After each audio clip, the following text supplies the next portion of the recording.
जय हिंद। नमस्कार दोस्तों, अगर आप भी आर्मी अग्निवीर की तैयारी कर रहे हैं तो आप सभी के लिए वेरी इंपॉर्टेंट क्वेश्चन लेकर आया हूं। अगर आप इन क्वेश्चन को पढ़ लेते हैं तो आपका यहाँ पे आर्मी अग्निवीर के एग्जाम में स्कोर बढ़ेगा और सिलेक्शन लेने का सपना आप सभी का आर्मी अग्निवीर में पूरा होने वाला है।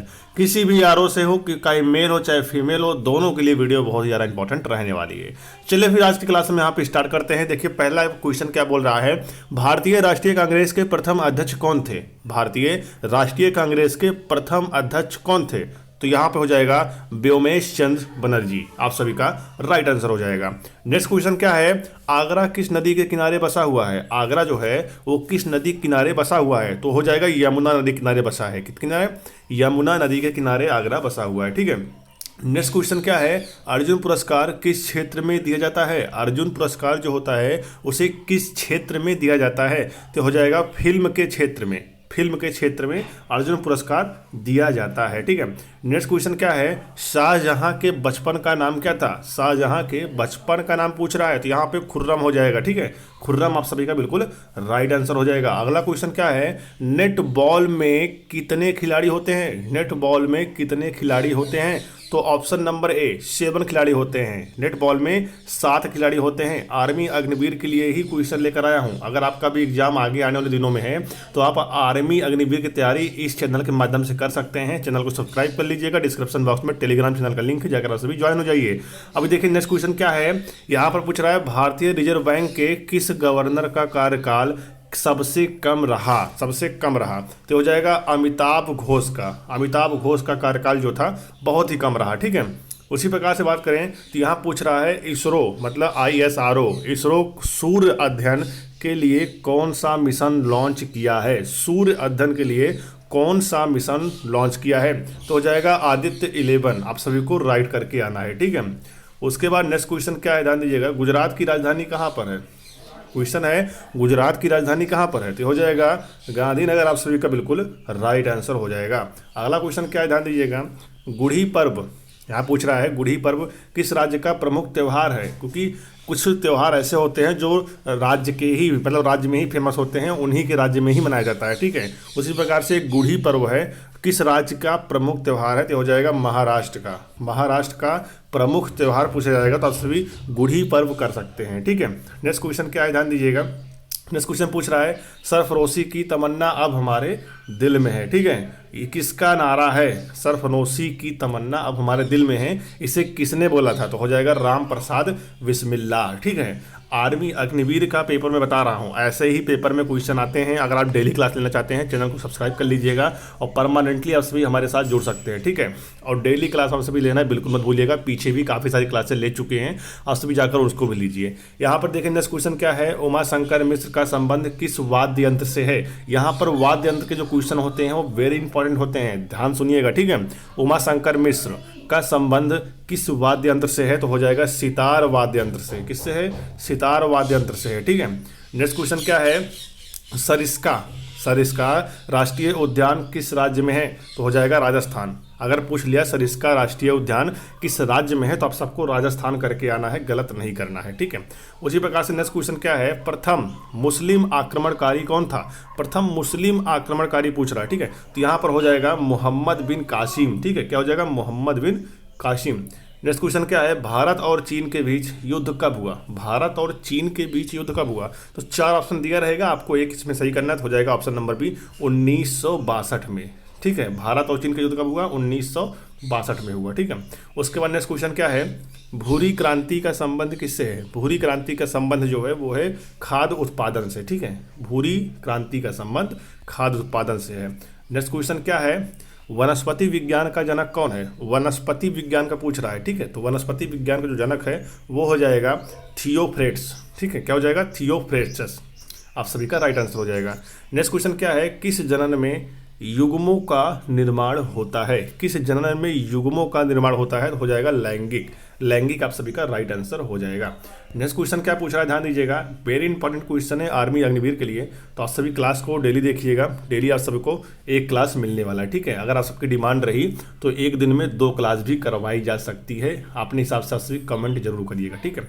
नेक्स्ट क्वेश्चन क्या है, निम्नलिखित में से कौन सा कार्बोहाइड्रेट के पाचन का प्रमुख अंतिम उत्पाद है? प्रमुख अंतिम उत्पाद पूछ रहा है, ठीक है, तो हो जाएगा ग्लूकोज। ग्लूकोज आप सभी का बिल्कुल राइट आंसर हो जाएगा। नेक्स्ट क्वेश्चन क्या है, ध्यान दीजिएगा। बच्चों में प्रोटीन की न्यूनता, ध्यान दीजिएगा, बच्चों में प्रोटीन की न्यूनता के कारण जो रोग उत्पन्न होता है वह कौन सा है? बच्चों में प्रोटीन की न्यूनतम मतलब कि प्रोटीन जो है कम होने के कारण कौन सा रोग उत्पन्न होता है? तो हो जाएगा यहाँ पे मैरास्मस, ठीक है, क्या हो जाएगा? मैरास्मस रोग यहाँ पे उत्पन्न होता है। नेक्स्ट क्वेश्चन क्या है, ध्यान दीजिएगा। किसमें प्रजनन बाहर पाया जाता है? किसमें प्रजनन जो है उसे बाहर पाया जाता है? तो हो जाएगा मेढक। मेढक में प्रजनन बाहर पाया जाता है, ठीक है। उसी प्रकार से नेक्स्ट क्वेश्चन क्या बोल रहा है, ध्यान दीजिएगा। एथलीट को सबसे ज़्यादा ऊर्जा किससे मिलती है? एथलीट को सबसे ज़्यादा ऊर्जा जो है वो कार्बोहाइड्रेट से ही मिलता है, ठीक है।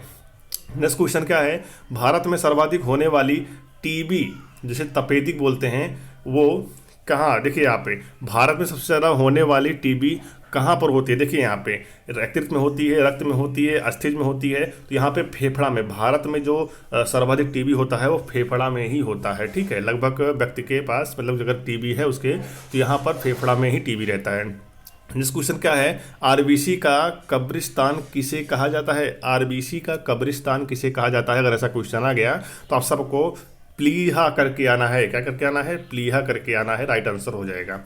अगला क्वेश्चन क्या है, ध्यान दीजिएगा। भोजन की ऊर्जा को किस यंत्र से मापते हैं? भोजन की ऊर्जा को मापने का जो यंत्र है उसे कहते हैं बॉम कैलोरी। क्या कहते हैं? बॉम कैलोरी कहते हैं, ठीक है। नेक्स्ट क्वेश्चन क्या है, ध्यान दीजिएगा। पिम्जी, ध्यान दीजिएगा, पिम्पाजी है, सॉरी दोस्तों, पिम्पाजी में कितने जोड़ी गुणसूत्र पाए जाते हैं? पिम्पाजी में कितने जोड़ी और गुणसूत्र पाए जाते हैं? तो हो जाएगा 24 जोड़ी पाए जाते हैं। कितना पाया जाता है? 24 जोड़ी पाए जाते हैं। उसी प्रकार से यहाँ पे बात किया जाए तो नेक्स्ट क्वेश्चन क्या है, बढ़ते हैं अगले क्वेश्चन तरफ। तो अगला क्वेश्चन क्या बोल रहा है, तीव्र गति से बचने वाली विटामिन है। तीव्र गति से बचने वाली विटामिन जो है वो है विटामिन डी, ठीक है। अगर आपके पेपर में आ गया कि तीव्र गति से बचने वाला विटामिन कौन सा है तो आपको विटामिन डी करके आना, ठीक है। अगला क्वेश्चन की तरफ बढ़ते हैं, पूछ रहा है वेग में परिवर्तन की दर कहलाता है। वेग में परिवर्तन की दर त्वरण कहलाती है। क्या कहलाती है? त्वरण कहलाती है। ये आप सबका राइट आंसर हो जाएगा। अगला क्वेश्चन क्या है, ध्यान दीजिएगा। अगला क्वेश्चन पूछ रहा है केले के छिलके पर पैर, ध्यान दीजिएगा, केले के छिलके पर पैर फिसलने का कारण। अब बताइए केले के छिलके पर पैर फिसलने का कारण क्या है? तो हो जाएगा घर्षण कम। ध्यान दीजिएगा, घर्षण कम के बारे में मतलब कि क्रम से ही होता है। नेक्स्ट क्वेश्चन क्या है, ध्यान दीजिएगा। सबसे भारी गैस होती है। सबसे भारी गैस कौन सी होती है? हाइड्रोजन, हीलियम, रेडॉन या फिर कार्बन मोनोऑक्साइड। तो आप सभी को बता दें सबसे हल्की गैस जो होती है, सबसे हल्की, भारी नहीं पूछ रहा है, मैं बता रहा हूँ सबसे पहले हल्की। सबसे हल्की गैस जो होती है वो होती है हीलियम और सबसे भारी गैस जो होती है वो होती है रेडॉन, ठीक है। सबसे भारी अगर गैस पूछ लिया जाए तो आपको रेडॉन करके आना है और सबसे हल्की गैस पूछ लिया जाए तो आपको यहाँ पे हीलियम करके आना है, ठीक है। नेक्स्ट क्वेश्चन क्या है, ध्यान दीजिएगा। प्रोटीन ग्राही होते हैं। प्रोटीन ग्राही एक क्षार होते हैं, ठीक है, ना तो अम्ल होते हैं ना त्वरण होते हैं। यहाँ पे क्षार जो है बिल्कुल राइट आंसर हो जाएगा। अब आप सभी यहाँ पर देखिएगा कि रीजनिंग के क्वेश्चन शुरू हो गए हैं। तो रीजनिंग के किस प्रकार से क्वेश्चन है आप इसको समझने की कोशिश करिएगा, ठीक है। बोला गया है एक कूट भाषा में क्लॉक लिखा गया है जिसको ये लिखा गया है BMNDG, ठीक है। अब किस कोड भाषा में लिखा गया है वो बताना है, ठीक है। अब बताना है कि इसको क्या लिखा जाएगा, WHEEL को क्या लिखा जाएगा। तो देखिए इसमें क्या मेथड लगाया गया है, मेरी बात ध्यान सुनिएगा। जैसे यहाँ पे लिखा गया क्लॉक, तो देखिए यहाँ पे C है, L है, O है, C है और K है, ठीक है। इसमें हुआ क्या है कि C में एक माइनस कर दो तो B हो जाएगा, ठीक है, और L में एक प्लस कर दो तो M हो जाएगा, ठीक है। अब O में एक माइनस कर दो N हो जाएगा। अब C में एक प्लस कर दो, C में प्लस कर दो D हो जाएगा और K में एक माइनस कर दो J हो जाएगा। इसी प्रकार से एक माइनस एक प्लस, एक माइनस एक प्लस हो रहा है, ठीक है। उसी प्रकार से यहाँ पे क्या दिया गया है, ध्यान दीजिएगा। यहाँ पे बोला गया है WHE डबल उसके बाद L, तो इसका एक माइनस एक प्लस, एक माइनस एक प्लस करोगे तो यहाँ पर आ जाएगा ऑप्शन नंबर D, ठीक है। VIDFK जो है बिल्कुल राइट आंसर हो जाएगा। अभी देखिए अगला क्वेश्चन क्या है, यहाँ पे 2 है, 4 है, 7, 11, 16, ये चीज़ें यहाँ पे क्रमानुसार लिखा गया है, ठीक है। अभी इसमें क्या अंतर है ध्यान दीजिएगा। जैसे मान लेते 2 हो गया, 4 हो गया, ठीक है। उसी प्रकार से 7, 11 और 16, तो इसमें क्या क्या मेथड लगाया गया है। तो देखिए यहाँ पे 2 में 2 जोड़ा गया है, ठीक है, 4 हुआ है, ठीक है। अब 4 में 3 जोड़ा जाएगा, 4 3 7 होता है ना, तो 4 में 3 जोड़ा गया 7 हो गया, ठीक है।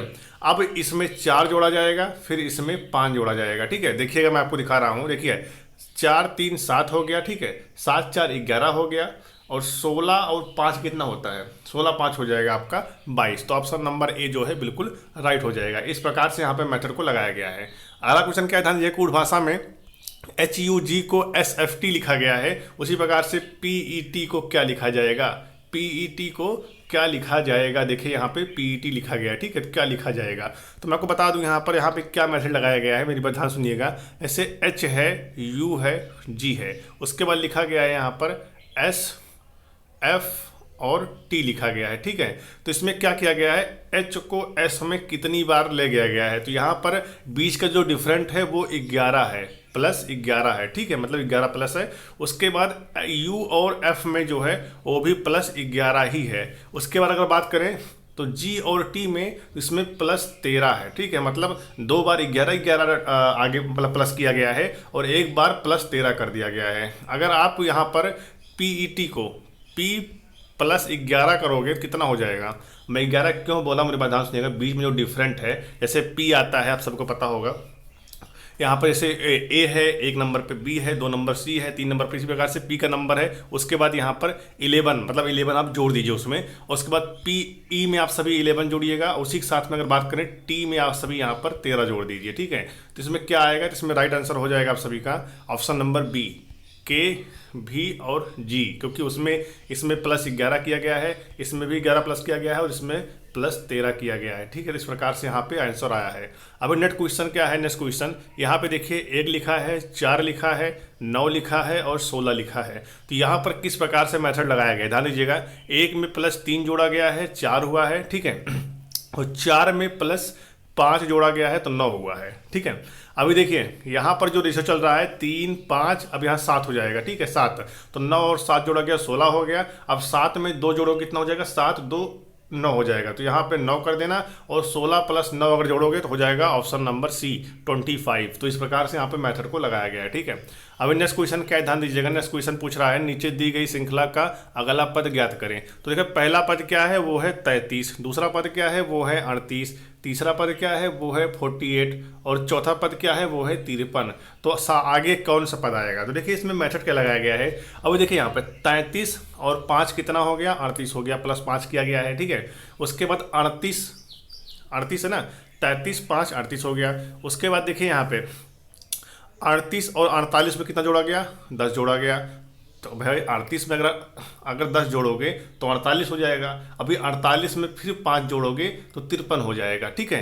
48 में 5 जोड़ोगे 53 हो जाएगा, और 53 में फिर आप सभी यहाँ पे 10 जोड़िएगा, क्योंकि एक बार 5 जोड़ा जा रहा है, एक बार 10 जोड़ा जा रहा है, एक बार 5 फिर एक बार 10, तो 53 10 हो जाएगा 63। तो ऑप्शन नंबर C जो है बिल्कुल राइट आंसर हो जाएगा। तो आई होप आज की क्लास आपको अच्छी लगी हो, तो वीडियो को लाइक कर देना, चैनल को सब्सक्राइब कर देना, और अगर अभी तक आप सभी हमारे चैनल जुड़े नहीं हैं तो पक्का चैनल सब्सक्राइब कर दीजिएगा, क्योंकि आप सभी की अग्निवीर की तैयारी इस चैनल के माध्यम से बहुत ही बेहतरीन करवाई जाएगी, जितना आप सभी सोच नहीं सकते। सिलेक्शन जो है आपको आर्मी अग्निवीर में लेना है, आने वाले दिनों में आपका एग्जाम है, तो तैयारी आप सभी बेहतरीन करिए। इस चैनल पर पीछे काफ़ी सारे क्लासेस अपलोड हैं, आप जाकर उनको देख लीजिए। नई क्लास डेली आती रहेगी। अगर आप सबकी डिमांड रहे तो एक दिन में 2 क्लास भी देखने को मिल सकता है, अगर आप सभी यहाँ पे डिमांड करेंगे तो, ठीक है। बाकी तो मैं आप सबको यहाँ पे रीजनिंग, GK और उसके साथ में GS की क्लास जो है मैं ही करवा दे रहा हूँ, और मैथ क्लास आप सबकी जल्दी शुरू हो जाएगी इस चैनल के माध्यम से, क्योंकि मैथ क्लास यहाँ पे अलग से लेनी पड़ेगी, GK GS में नहीं चला सकते, ठीक है। तो आपके जैसे डिमांड रहेगा उसी प्रकार से काम चलता रहेगा। तो वीडियो अच्छी लगी वीडियो को लाइक कर देना, दोस्तों के साथ अपने वीडियो को शेयर कर देना, और क्लास कैसी लगी कमेंट बॉक्स में जरूर लिखिएगा। तो चलिए फिर मिलते हैं किसी नई वीडियो में, तब तक के लिए जय हिंद, नमस्कार।